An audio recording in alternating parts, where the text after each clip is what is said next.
Почитувани граѓани, почитувани новинари. Владата предводена од Социјалдемократскиот сојуз на Македонија презема ефикасни мерки и политики кои предонесуваат за пат на невработеноста и повисок животен стандард за сите граѓани. Оперативниот план за активни мерки и програми за вработување е една од мерките кои со години даваат одлични резултати во намалување на стапката на невработеност.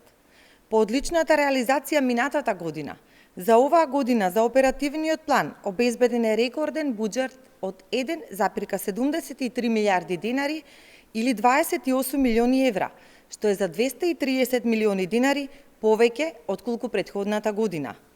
Една од најатрактивните мерки од планот, мерката за самовработување, освен вработување на младите, обезбедува тие да започнат свој бизнис и да вработат дополнителен број луѓе.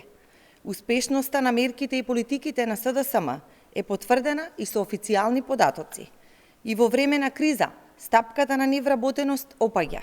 Во третиот квартал од 2021 година, таа изнесувала рекордно ниски 15,7%, со тенденција за дополнително намалување.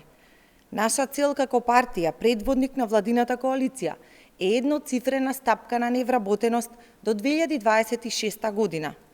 За таа цел продолжуваме со реализација на мерките и проектите, но и привлекување на нови странски директни инвестиции, кои освен за отварање нови работни места, придонесуваат и за забрзан економски раст. Продолжуваме да работиме одговорно, ефикасно, во интерес на нашите граѓани, во интерес на нашата домашна економија. Ви благодарам.